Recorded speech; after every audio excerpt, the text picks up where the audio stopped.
The Accidental Entrepreneur is brought to you with the help of our sponsor, AWeber, the world's leading small business email marketing and automation service provider. Since 1998, AWeber has helped more than 1 million small businesses and entrepreneurs through its suite of web-based email marketing, automation tools, and education. AWeber, the best option when it comes to marketing your business. The podcast is also brought to you by the Alternative Board. Since 1989, the Alternative Board, or TAB, has been one of the leading peer advisory and business coaching organizations for independent business owners and CEOs across the world. By facilitating peer advisory boards, private one-on-one coaching, and strategic planning services, TAB helps business owners improve their businesses in ways that change their lives. And be sure to check out our affiliate sponsor, One of One Productions, the New Jersey-based podcast studio that produces and edits both audio and video podcasts. They sell equipment for the avid podcaster and have even created a guesting kit exclusively for our listeners. And be sure to support the podcast by ordering some logo merchandise from our online store. Listen to all of our sponsors' commercials later in this episode and follow their links in the show notes to learn more about their products and services. Okay, welcome everybody back to another episode of the Accidental Entrepreneur. We are talking about writing your book today, which I am almost done doing. But I met Steve, and we're going to talk about it in a minute. If you are listening on your favorite podcast directory and you can leave us a 5-star review, please do so. We can keep bringing the special guests and the good content that we're bringing to you today. If you're watching us on YouTube, be sure to hit the subscribe button and the like button and whatever other buttons there are, so we can keep bringing you the video. So let's get on with today's show. The information provided in these episodes is for entertainment purposes only. It is not a guarantee of success or to be construed as advice of any kind. You should always seek advice from local licensed professionals before making any decisions. The dictionary defines an entrepreneur as a person who organizes and manages any enterprise, especially a business, usually with considerable initiative and risk. People often start a business without much choice, perhaps due to a job loss or just being dissatisfied at work, and they come up with an idea they just know can be successful. They become entrepreneurs by accident. That is to say, their success or failure happens by accident, not with intention. My name is Mitch Beinhacker. I'm a corporate attorney and a business advisor. You're listening to The Accidental Entrepreneur, my podcast about how to achieve success on purpose, not by accident. Join me along with our monthly guests where we share our knowledge and help you get a hold of your business. And now on to today's episode. All right. So, Steve, I'll welcome you to the show.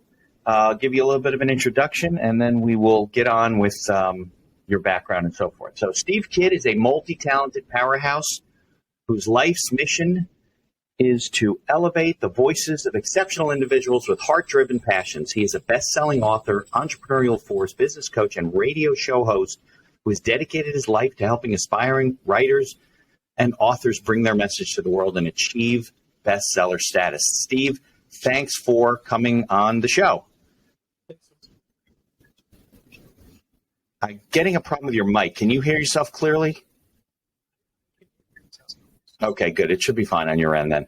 Why don't we go back a little bit and talk about your background, how you got started in writing, all that kind of stuff. And then maybe in the second half of the show, we could get into, why everybody should have a book, or maybe they shouldn't have a book, and how do they get started? And because a lot of people are not writers and they have writer's block, and how they do that stuff, which is kind of one of the services you provide. But maybe we can go backwards and start where you got started. Does that make sense? Absolutely, yes. Okay. So tell me your story. So, I've been in business my whole life. I started selling when I was 5 years old. I was a sales manager by the time I was 19. I had been officially, in other words, I started in 1988. So about the last 35 years, I've had a marketing company. We are a marketing company with a strong publishing division. Got it. We did our first book in 2007. And really quickly after that, discovered just how powerful the phrase best-selling author is. From my own personal, though, I've always been writing. I remember even as a kid, I would write stories and make up things. And I'm enough younger than my older brothers that a lot of my playtime was myself. And so there's always been an imagination. And then as a young adult, I was the lead singer in a rock band. And I've written probably about 100 songs. And so writing has just always been a part of who I am. I love to write. And I just, whatever next thing comes into my head, some of them come out into the world. You know, I've got 21 of them that are out there now. And okay. Probably another 30 that no one will ever see because I was like, well, you know, that doesn't go somewhere. Mostly I write about marketing books and stuff like that. But I also have a couple of fiction books and a couple of Christian books. And, you know, like you said, whatever I feel like needs to be shared with the world, I hop on and I write the book and get it out into the world just as quickly as I can. Right. Very good. Very good. Okay. So were you a journalism major in college or? Actually, no, I was a communications major in college. Okay. Well, I worked in radio and, was a musician and things like that during my time in college. So I suppose maybe in a little way you can say, yeah, but I mean, I didn't have any thought of writing back, right. At least not books back then. Right. What was the first book you wrote? Was it a book, your own book, or did you write for someone else? The first book, actually, my then wife and my second youngest daughter were huge fans of the movie Twilight. Oh, yeah. And we That's happen the to live in series, right? Yes, yeah, teenage vampire angst kind of series. And they went on a mother-daughter trip for my daughter's 18th birthday because we lived near where all the filming of the first movie was. And they went and visited all the filming sites and they blogged about it and had a really good time. Spent almost a week traveling. They would come home some of those days, but over the course of a week, they were traveling back and forth. And then I helped them turn that into a book and get it published. And it actually at one point was the #1 movie related travel guide on Amazon. And from there, we were just kind of hooked on how powerful in marketing books are. So it was like a travel guide to the making of the movie, like where you could go and see where they filmed all this stuff? Yeah, you could actually go. It actually has both all of the sites where the movie was filmed, all the different filming locations, but then the nature of that particular book, it's based in a real town, but none of the filming was actually done in that real town because of lots of Hollywood-related reasons. But they also went up to that town and actually said, put together from what that town's Chamber of Commerce had done, this is where that location is, this is where that location is, because at that point in time, that city was getting all kinds of people coming to visit the quote-unquote real Forks, Washington. And, so they added that into the book as well. Yeah. So the town was a backdrop, but they filmed it mostly on a set. They didn't film it in the town. Well, no, all of the filming was done, but they were all done within about an hour of Portland, Oregon. Forks, Washington is about almost 4 hours out of Seattle. Got it. Well, depending on which way you go, Olympia or Seattle. And the nature of actors, there is a certain level of accommodations they have to have in order to be, in order to get any decent actor. Right. And there's just, Forks just doesn't have that. It's an extremely remote location. I see. And so that just didn't happen in that case. Yeah. Got it. So when did you get into writing business books, like for entrepreneurs and helping them tell their stories? Did that just evolve, or? My first book actually was totally an accident. I sat down to write, as all of us have at one point or another, an opt-in. Here's 5 things, tips or whatever. Give me your email address. I'll give this for you. It should be a couple of pages, right? Right. By the time I was done, it was about 110 pages long. Okay. Too long to be just a free opt-in. And I actually went to one of my oldest mentors, Dr. Donald Joy, and said, hey, I think I wrote a book here. Can you kind of help me with it?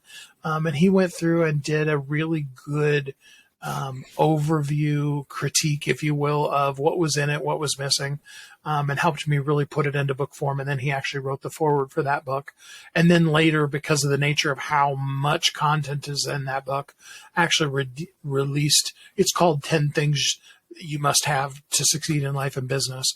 And I actually then released all 10 of those as their own standalone books. they're much more easy to get through when you do them one at a time versus trying to go through all 10 at once.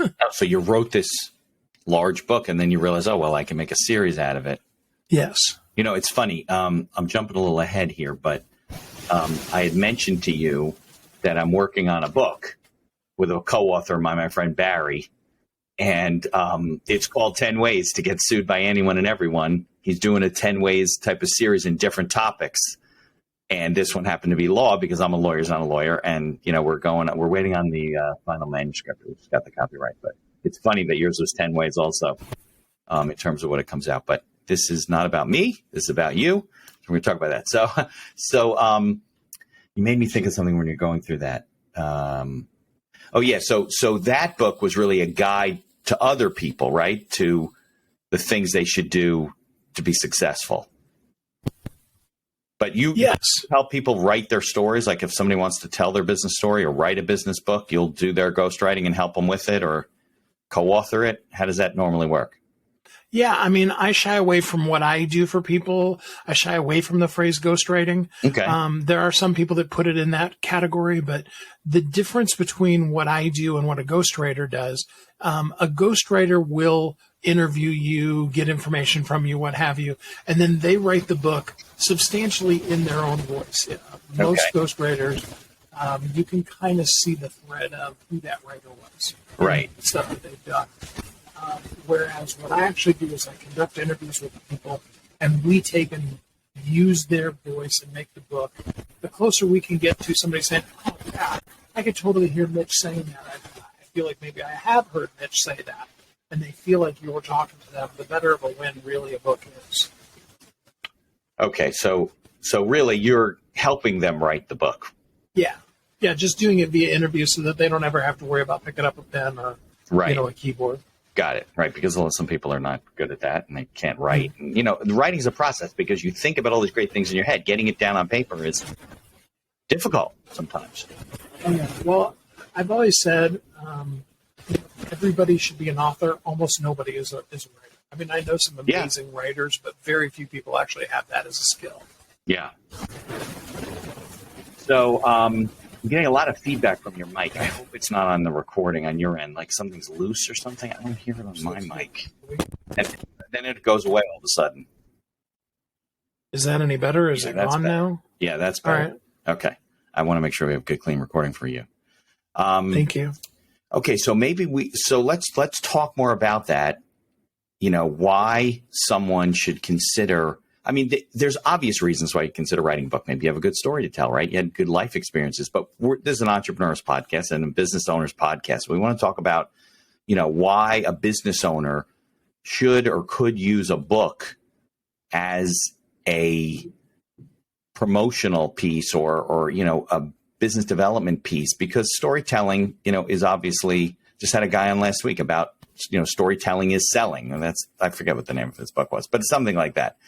So, maybe we can talk about that and your opinion about it and why you're kind of out there doing this and why people should consider. Because everybody says to you, I was told I should write a book. Or somebody says, there's a book in there, but they never do it. So maybe we could talk a little bit more about that. Does that make sense? Oh, yeah, absolutely. So, first of all, best-selling author is the number one influencer credential, bar none. From a marketing standpoint, I can tell you from now 15, 16 years of experience doing books, you will never maximize your marketing if you don't have along with that best-selling author, being a bestseller, that kind of thing. It's just, it is that powerful. The best way to think of it, though, is just the same as a doctor graduating from medical school. You're not going to be allowed to be a doctor or a lawyer or, any of those kind of things without the degree that you have to have. I'm sure it's probably true that way in your business as well. Yeah. There's certain tests that you have to take and pass and show a proficiency in the written testing world before you then really get to be able to learn how to do it. And that's, like you said, that's why I always use a doctor, because you are Dr. So-and-so when you graduate, but all that really means is you're proficient. at a certain level in anatomy and physiology, nobody's going to hand you a prescription pad and say, here, go diagnose and give some people some medicines. Sure. Yeah, and this the first hurdle, right? You got to get going forward. Law's the same way. I'm a lawyer. That's absolutely. Yeah. And best-selling author is absolutely that. It is the credential from a third party that then says, yes, this person has passed the test for that. That, if you will, is kind of like the starter pistol. It says, okay, you've built the foundation. Now you can build the house. Right. But best-selling author is maybe a powerful marketing term, but it's not. There's ways to get it. Like you could be a best-selling author on Amazon for a day, right? And then you can say, I was a best-selling author. Well, because I mean, in the true sense of the word, I don't think my book is. I'm not going to be on the New York Times bestseller list. So, well, and I always focus on Amazon. Yeah, I always kind of feel like I'm shooting people's holy cows when I talk about the New York Times bestseller list, because it really isn't that impactful of a list. It's actually an editorialized list that is based at its core off of wholesale purchases, meaning that a book could be on the New York Times bestseller list and literally never have been read by anybody or even purchased by anybody. Yeah, they bought it in bulk and it was never sold in stores, that type of thing. Correct. Yes. Got it. Yeah. It's like the Dow Jones Industrial Average. That's not a reflection of the market. It's just a small group of companies. Right. Yeah. Whereas Amazon's list is literally, when they say you're a bestseller, you actually were the best-selling book during that time frame. Now, yes, they update every hour, so it's a much more volatile list. But when you make that list, that means that during that time frame, whether it's an hour, a day, a week, a month, a year, whatever that might be, you were legitimately and actually the best-selling book. And so that is an actually powerful thing, because you have to understand over 80% of people that you'll ever meet will tell you that they intend to or are in the process of writing a book. Right. Less than 5% of those people ever actually put a book out into the world. Even with as easy as it is to do, it still is a very small percentage of that. And then less than about 2 to 3% of those people ever market their book in such a way that it ever makes the bestseller list. In fact, the average book with all the, I think there was 2 million books that went out last year alone. Okay. And with all of that, the average book sells about 40 copies ever in its entire lifetime. So it is a big deal that you became a bestseller. But yes, bestseller, as my 20th book says, bestseller is only the beginning. That's a day one in marketing these days. That's where you should start. Right. Now, it doesn't surprise me. Out of the millions of podcasts, I think only 20 or 30% of them actually put out, 10 or 20 episodes, and very few of those even continue. We've been doing this for 4 years. There's not a lot of people because it's hard. Look, my book wouldn't have been written if it wasn't for my friend Barry. I was working on it for 2 or 3 years. It would never have gotten written. It's just, I got too many other things going on in my life. You get distracted. I don't think like you do, Steve. I'm not a writer. My daughter's a journalism major. She writes. She's very creative. It all comes out of her head. It goes on the paper. It's always been like that since she's 12. Some people have a mind like that, but most business owners don't, and they're distracted by a lot of things. But, it's just like if writing a book and you have a good story to tell or teach people or promote your business, whatever the reason you're writing the book is, it should be on your list like any other marketing thing you're going to do. I've been meaning to put up a website. We've been meaning to do this. If you want to get value out of it, or you want to share your story out in the world, you got to be committed to it. But that leaves guys like you who are saying, hey, listen, work with me and I will help you get this done. I don't really think that most business owners, and I know this is a shameless plug for you, but most business owners should be doing this on their own. Like, it's not even a good use of their time, and they won't get a good result. They might get an okay result, but they, if they manage to get a book out, and then the next part is, right, how do you get it on Amazon? How do you get a copyright? I mean, all these pieces that people don't know. So I'm always telling people, if they're going to write a book, find a partner, find an author that can work with you. He's not going to write it for you, but you're going to work together and get it done. And you also, I guess, become like an accountability partner, right? I mean, because you're like, hey, we got another meeting next week. Get this shit done. We got to do it, right? Oh, yeah. Well, I mean, for the first 5-6 years that we were doing it, actually, I was working with higher end, mostly multi-million-dollar clients. Mm-hmm. And the system was actually built for them to just literally show up to their website one day and be like, hey, when did I write a book, let alone when did I make it a bestseller? Right. people like yourself that have a podcast or that are talking, have a bunch of content that's already out there. It's a very simple process for us to be able to take that and put it together. And people that don't, right. We can talk them through the talking so that we get that content. And then again, we have the whole staff in place to develop all that for them. It should be really easy on your part. Yeah. And if it's not, then, we need to do something to make it easier for you. Right. Unless you just want to make it hard on yourself, because some people do. Yeah, well, talking is easier than writing. So if they can talk to you, I mean, that's what I did for the book. We interviewed many attorneys in different practice areas. So I just got them on Zoom and I transcribed it and I sent it over to my partner and he did the rest of the editing. Mm-hmm. I wasn't going to take notes where I listened to you. I would miss things. I would, it's just not a good process. But that's one, I guess, piece of advice, right? If somebody wants to write a book or it wants to start the idea of writing a book, start recording yourself, start putting ideas, don't write them down, record things and save it. And then when they work with somebody like you, they go, hey, listen, I amassed this library of my thoughts. And I guess that would make your job easier, right? Oh, yeah, absolutely. I mean, back in the day when I was writing music, I had a job that had me driving around all the time. So I'll tell you how long ago it was. I had a handheld cassette player. I don't know what a cassette player.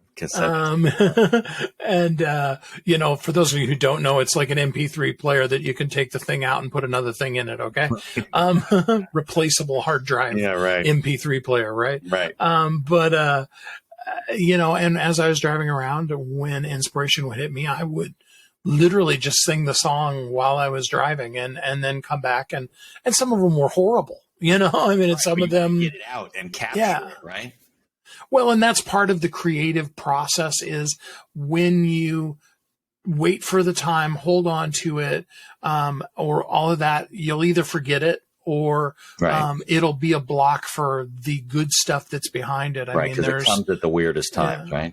Well, and part of allowing your creativity to flow is you just let every crazy little thing that comes to your head out so that the things that are golden also come out versus having, well, that's a stupid thought, and in fact, when we're interviewing people, I tell them, it's like, look, if something comes into your head and you're like, oh man, I forgot to do laundry, just say that, we can edit that out of the thing. We don't have to put in the middle of your book, oh, I forgot to do laundry, but by just, when that thing comes to your mind, you just speak it and keep moving. That's a huge part of creativity. Okay, why don't we'll take a commercial break. I think it's like 2 minutes or something, but just to acknowledge the sponsors who pay for this stuff. And then maybe we come back and we talk about like some of the books you've worked on, some topics, and some that were more interesting, some that were more challenging, and what it's done for the people that you've worked with, if you are aware of what it's done for them. Can we talk about that after the commercial? Absolutely. Okay, great. Let's go to commercial. We'll come back. Here's a word from our sponsors. Looking to market and grow your business? Or perhaps you're just getting started and want to hit the ground running. AWeber is the best choice for online email marketing and automation of your business. From maintaining a subscriber list to drip campaigns and landing pages, AWeber gives you tools and integrations to make marketing easy and fun. As our partner and sponsor, we use all their tools to promote the podcast and market our law firm. AWeber, the best alternative for online marketing. For over 30 years, the Alternative Board, or TAB, has built a thriving community of forward-thinking CEOs and business owners who want to radically improve their companies. Through unique combinations of one-on-one business coaching, participation in monthly TAB board meetings with other non-competing owners, a suite of strategic tools, and customized strategic planning workshops, TAB membership can deliver greater strength to your business and a better work-life balance for you and your family. All packaged in a streamlined and affordable service that the people at TAB invite you to try risk-free. Maybe you're looking to get into podcasting, or you just want to market your business. Maybe you want to do it for enjoyment, or because you have a message you want to get out there. One of One Productions is a New Jersey-based studio just over the George Washington Bridge that caters to the booming business of podcasting. They offer a comfortable atmosphere using the latest technology available to record your podcast. And they are a full-service media company offering both audio and video production services, creating both audio and video podcasts, as well as video shorts for business and personal use. professional audio equipment packages are available through their website for all budgets. And be sure to check out their podcast guesting kit, created especially for our listeners. Follow the link in the show notes to learn more about all of our sponsors. And now back to our show. So, Steve, now you know why I do podcasting, because I write contracts, like that's fine for people. But in terms of writing a book and putting out content, I like talking. I like recording the commercials. I like doing all that stuff. And it always came easy to me. Writing is like a chore for me. So I always tell people, if you love writing blogs, then do blogging for your business. If you want to do a podcast and you're not afraid to hear your voice on a microphone, do you just be a guest. You don't have to have a podcast, right? So you can do all kinds of stuff. So that's why I wanted to talk, because I do think it's important as a business owner to have a book, the collateral material, maybe a series of books or whatever, that teaches your customers, tells them your story, teaches them about what you do. And I think that it's kind of pushed aside by a lot of people. Like you say, yeah, I want to do that. So maybe we could talk about some of the, like I said before the break, some of the books you worked on, some of the interesting stories and what it's done for the people that have partaken in this process. So many great authors that I've worked with that it always feels like, anybody that I mentioned, there's 10 more that I should. So right. Anybody that is one of my authors, if you don't hear your name here, you're awesome and amazing too. It's an Oscar speech, you can't thank it. But, I was really privileged. I got to work with and become really good friends with a gentleman whose name is Eroll Abramson. Eroll Abramson has the amazing distinction, besides the fact that he's a multi-billionaire, was. And he had and created 47 businesses. All 47 of them he grew and sold for a profit, had no failures. Wow. The only person I know of ever in business that doesn't talk about, right? Just an incredibly amazing guy. And the book that we wrote is actually called You Can Too. And it was based off of the fact that at 16, he was literally living on the streets, eating food out of dumpsters because he was that homeless and situations at home, and rose from there to that amazing background. The last year of his life, I should say about 2 years before the last year of his life, his one company was making about $10 billion a year. And I know that during the COVID year, when him and I talked, he passed towards the end of that first COVID year. But the last time him and I talked, he said that he was probably going to make 3 to possibly even 4 times as much money with all the crazy things that were happening during COVID, that because of his business mindset, it was just huge opportunity for him. Such an incredibly amazing individual and so easy to talk to. So that's Eroll really Abramson. With an E? Eroll Abramson. Yeah, Errol Abramson. All right, we'll put a link in the show notes. People can read his book, because I always like finding that stuff for people. Yeah, and the book, like you said, is called You Can Too. Okay. And then, of course, one of the early on, we worked with some exclusive people, but then I had a process so everybody can access it. And one of the early on people that I worked with is a gentleman named Michele. Carl wrote a book. It's called 365 Hip Hop. Okay. It is, as the title kind of lets you know, it's a daily motivational quotes. Carl's book is so cool because he takes mostly gangster rap, honestly. There's a few there's Lauryn Hill and a few others in there, but most of them are gangster rap songs. They are songs that you would think there is nothing redeeming in this song at all. Yeah, that's what you think, right? Yeah, and he finds a quote out of that song that is just like, oh my gosh, how is in the middle of this song by 50 Cent, where he's talking about shooting people or whatever, there's this phrase that is just so motivational. And he just has an incredible talent for that. And he would pick these out of he would pick those out of those actual things.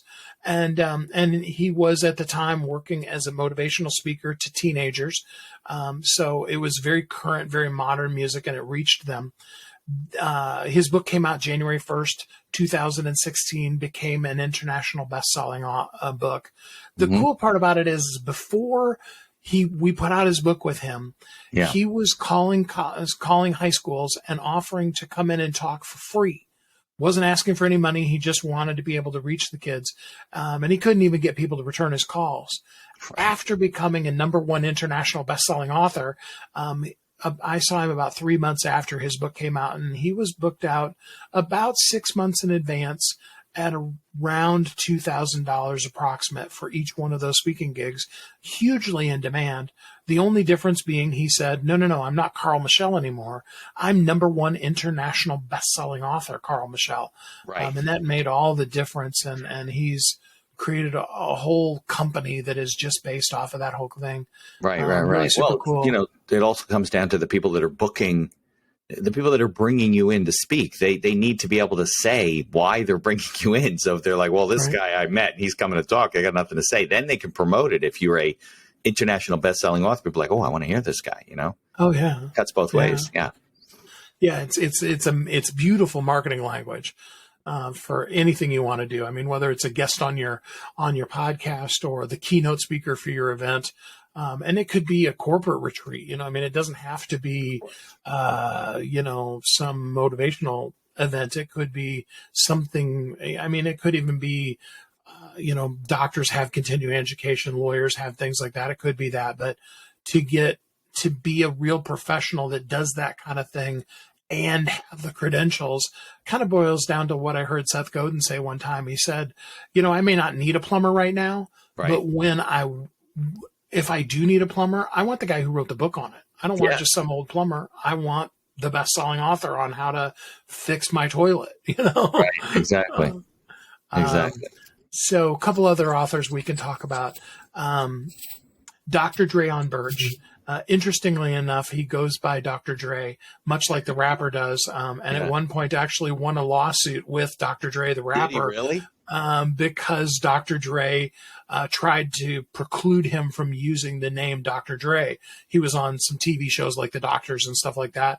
And because his name actually is Dreon, and Drai, which is spelled differently than what the rapper is. Right. He won the case in court. I knew you'd find that interesting as a lawyer. Look, I got a cease and desist once we tried to trademark the podcast. Entrepreneur Magazine, I think it was, or something. Wow. But entrepreneur is kind of a well-used term, in terms of that. But that's interesting. So but it was spelled Dr. Dre is DRE, right?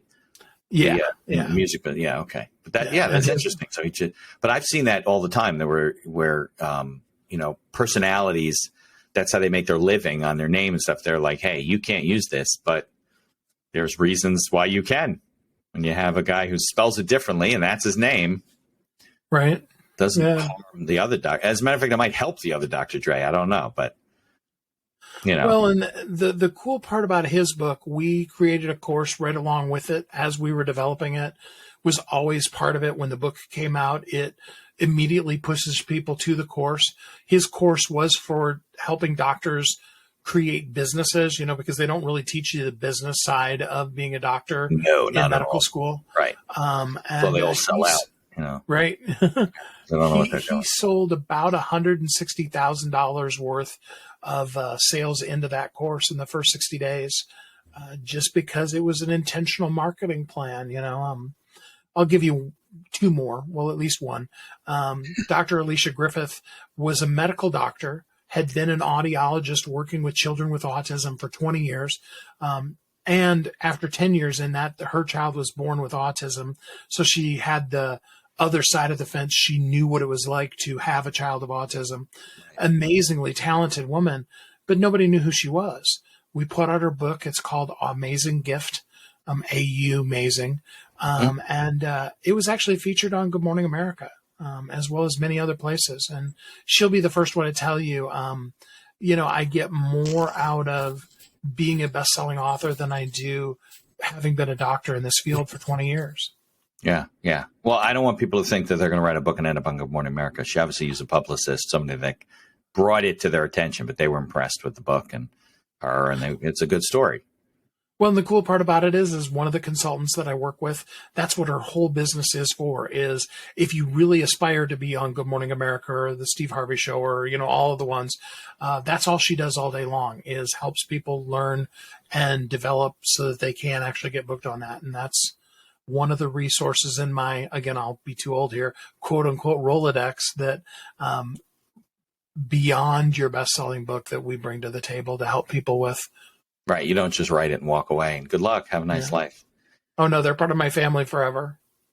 Now, have you ever done any, I don't know if memoir is the right word, but, helping someone write their life story in terms of, the experience? Maybe it has nothing to do with promoting themselves from a speaking standpoint or a professional standpoint. Have you ever done those, or mostly they're professional books? I would be hard pressed to tell you any type of book that I haven't helped write, all the way from children's books to adult erotic fiction. I've done everything and everything in between. Business fiction, nonfiction, all of that. Eroll's book originally, when he put it out, he just wanted it to be a memoir. He just wanted to put out everything that's happened. But yes, I've also just worked with people who, one of the books I brought out just recently, all the guy wanted really, and I even talked it through with him, all he really wanted to do was just share his life story. It doesn't completely tie into what he does in business, but that was what was important to him at this point. Got it. All right. So maybe we can talk a little bit about advice for people, things you tell people if they're thinking about writing a book, or, that's probably where they are. They're just thinking about it, what they should do to explore, how do you get ready for it? Why should they consider doing it? All those kind of tips and tricks, if that makes sense. Absolutely. Okay. I mean, the why, we'll begin with the end in mind. The reason why you should do it more than anything else is because somebody's waiting on you. There is somebody who needs whatever it is, whether it's the entertainment of a fiction book or the very practical of a step-by-step book. They need what you have, and they won't get it unless you do it. Right. That's why no matter how many lawyers there are, the next lawyer will succeed because they're uniquely them, and they'll reach the people that they will reach. So that's number one, is we have to understand everything that we have inside of us is only as good as we share it with the world. If it just stays inside of us, it does us and nobody else any good. Good point. Right. But beyond that, the next piece of it is all of us. I shared with you, my first book was The 10 Things, huge book. All of us want to share too much. We want to give everything that we know and just empty ourselves out completely. Right. And the fact of the matter is that really doesn't help people, because all of us put one foot in front of the other. Right. All of us take one step at a time. And the problem with I'll pick on myself, a 10 things book is by the time you get to number 10, you forgot what step 1 was. Right. And most of us don't stop in the middle of a book and go, okay, now I'm going to take action on step 1, and then I'm going to come back and finish reading the book. Right. It's like, if the whole book is however long it is, we have to finish it and then take action. So the real key is we do really want to write shorter, more powerful. I put it as, you want to take one point, make it really clear, and give them a clear action from that point. And then if there's a second point, then that's a second book. And Amazon has actually done the research, because, Amazon's where over 90% of all books are sold. And what they found is in print, if your book is 100 pages or less, more than 60% of the people that get the book will read it and finish it. If the book goes between 101 and 200 pages, that drops to about 20%. And if the book goes over 200 pages, it's less than 3% of the people that ever even finish the book. Right. And since, from a marketing standpoint, typically the what to do with me next is at the end of the book. If we never get them to the end of the book, we never get them to a next action with us. So smaller is actually better. The smaller books, especially if they're written like as a parable, 100 pages or less, I can get through that. But the other one, if I got to come back to it 6 times, I'm not making it to the 6th time. I'm not making it to the 3rd time, because we're all distracted by everything that goes on in our life, right? So somewhere along the way, while you're trying to get through the 300-page book, you're going to find something else to distract you. It doesn't have to be a book. It's going to be something. And then you're going to forget. And then someday you'll find the book on a shelf. You'll be like, you won't even remember what you read. So it's interesting statistics. So if somebody's writing a book, it really shouldn't be a 300-page book. It should be a 75 to 100-page book, right? Oh, yeah. Well, and in fact, the concept of 300 to 350-page book is totally a ploy by the publishing industry, because they discovered that they could force an author to write more words, and they, as the publishing company, could make more money. Right. They didn't pay the authors anymore. They just charged more for the books. Right. Yeah. So they give them a certain flat fee or whatever, and then they can charge you $30-$40 for a book. Yeah. That's interesting. So, okay. So good advice. So if but that's a good piece of advice, because now maybe it's not so daunting. Somebody says, oh, wait, I can work with somebody to get out a 50, 70 page book. I mean, I can't do a 700 page book. That's, I think, people's perception. So that's a good thing to know. Well, and even more so, again, I'm talking about print pages. Okay. Yeah, so, no, I understand. Yeah, the typical Word document, because typically when we're typing in Word, we're doing 8.5 by 11 document and single spaced. Right. A written book is going to be formatted differently than that. And you're looking at getting somewhere between 4 and 8 pages, depending on how you format it, per each single space page. So if you take 100 pages, and we'll just divide it by 4 so that people don't get thinking that, it's too low of content. That's really only 25 typed pages. Right. Yeah. Yeah, that makes sense. And then does that equate to like words? Like if a book is, 75 to 100 pages, is it 50,000 words, 250,000 words in general? Must be some, probably right? Probably nowhere closer than that. The typical book, I can show you mine, 5 by 8 would be, and the reason why I do most all the books in 5 by 8, you can do 5.5 by 8.5 and 6 by 9. But the reason why I do 5 by 8 is literally I just took a ruler to hundreds of books that were on my shelf by popular authors, Tony Robbins, all of those. Yeah. And that was the most common sizing out of all of them. And so that's why we went with 5 by 8. That's like half a page, roughly. Yeah. Right. And, with that kind of a book, you really aren't looking at needing to necessarily do much. You can really put that out. And you're looking at about 200, it depends on the words, of course, but you're looking at about 200 to 250 words per page. So if you were talking 100, you'd be talking essentially 25,000 words. If you're talking 50, you'd be talking, 12.5 basically. I mean, that's got it. Real so that's simple math. You're looking at 20 to 25,000 words will get you in the range of 80 to 100 pages, something like that. Yeah. Yeah, that makes sense. Because I know when you're writing on a word processor, it does show you the words. So I don't know if it's exactly accurate, but I think people can understand it that way. But then it's not so daunting. I mean, you can come up with a book in terms of what you have to say that doesn't have to be your whole life story for 1,000. It doesn't have to be roots. I mean, for God's sake, And it doesn't have to be your last book either. Well, and in point of fact, it'll probably be addicting, and it probably won't be.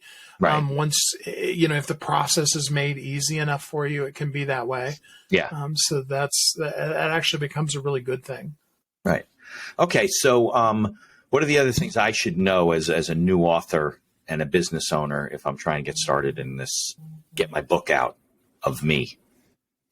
So going back to what we said earlier, everybody needs to be an author, but almost nobody is a writer. Right. And using the power of the interview.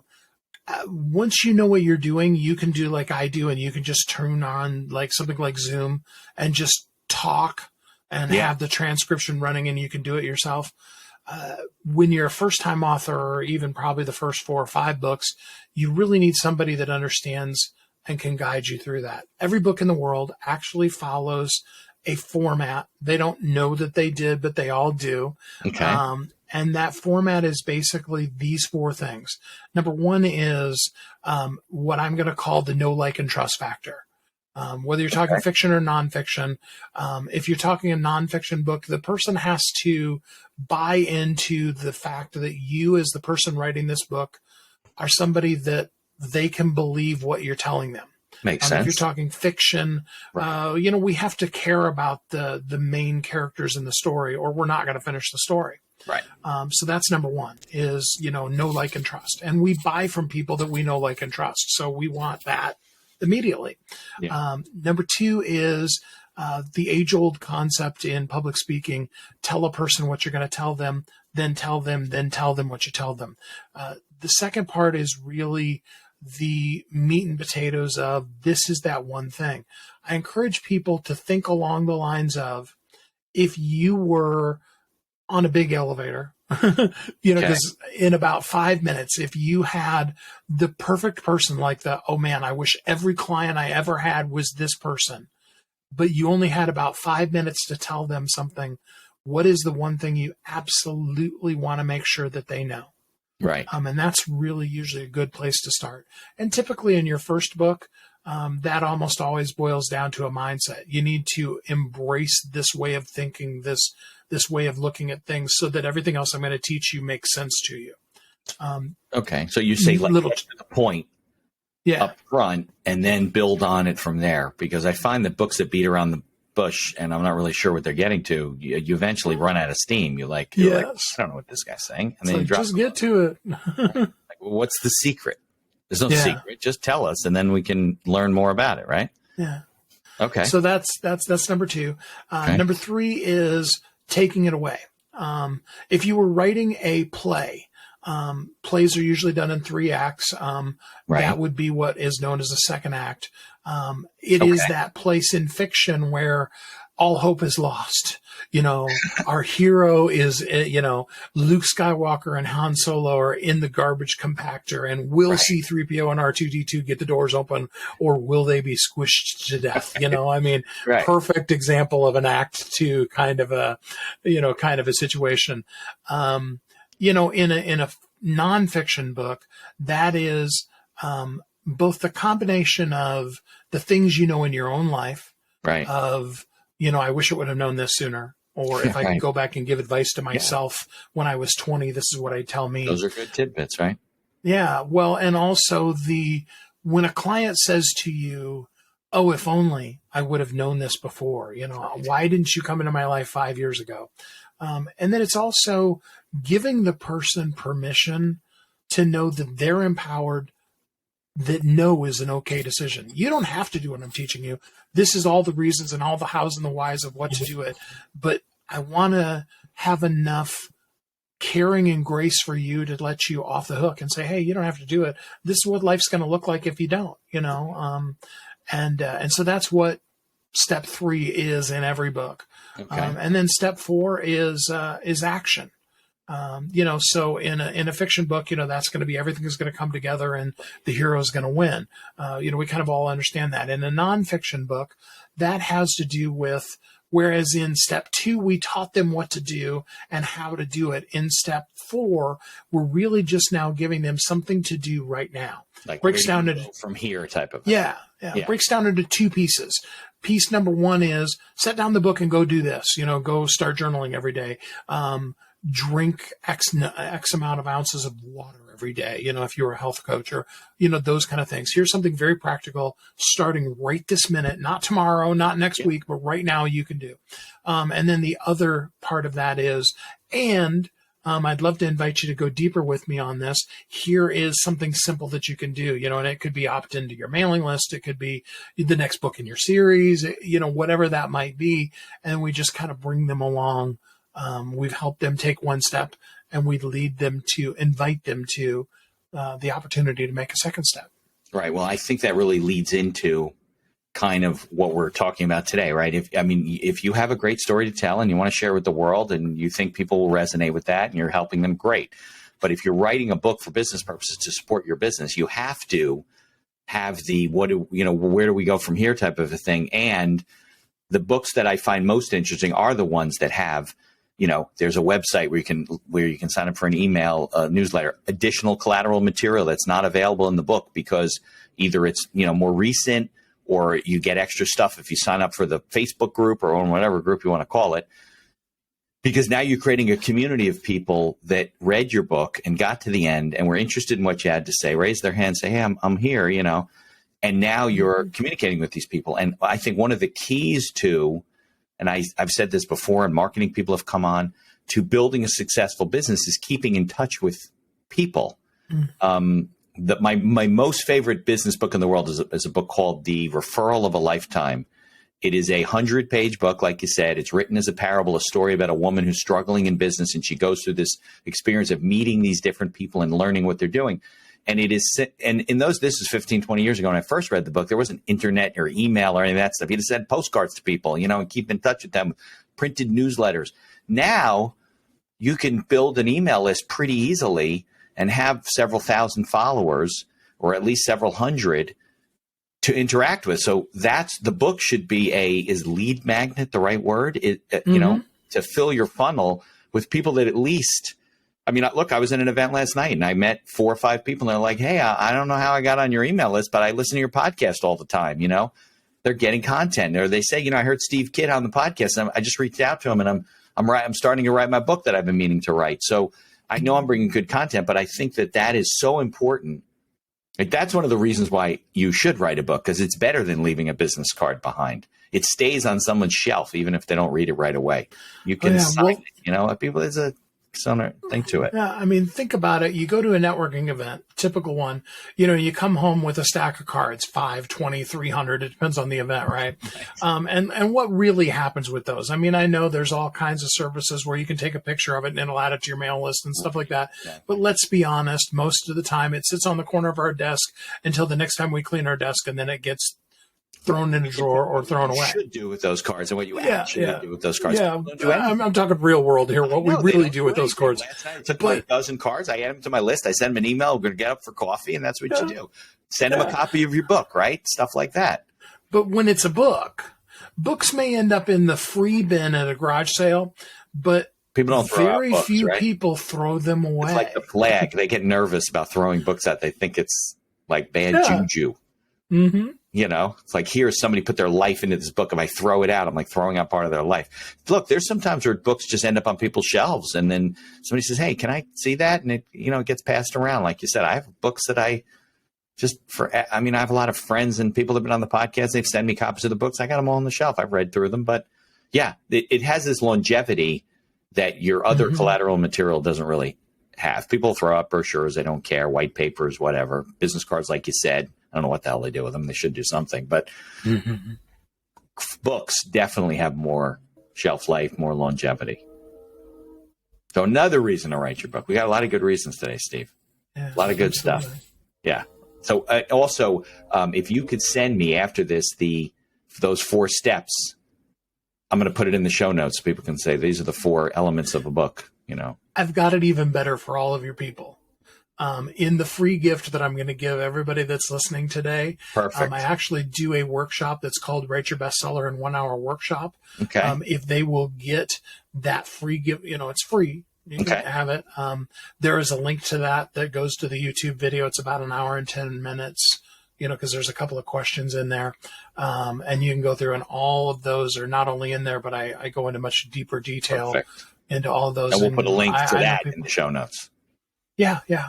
Download that, and then you'll have the link in there and all of that. Awesome. Well, Steve, I can't thank you enough. I'm glad we connected. I think it was through Podmatch, right? Or a booking agency or something like that. I meet people all different ways these days. And, sharing your story. I told you I have my book coming out, so I am passionate about it. I try and tell people to do it. And hopefully we can stay in touch, maybe introduce you to some people at some point for some business, and keep the wheels of writing in motion for people. Absolutely. And that free gift, if you just go to ongoingwealthguide.com, there is a whole guide that I wrote there, including in that is that link. So all one word, ongoingwealthguide.com. Yeah, ongoingwealthguide.com. Yeah. Okay. We'll definitely put that in the show notes. All right. Let's hit the closing credits. Thank you for listening to this episode of The Accidental Entrepreneur. Opening and closing music written and performed by Howie Moscovich and made to order music. For information about Howie and his music services, please follow the link in our show notes.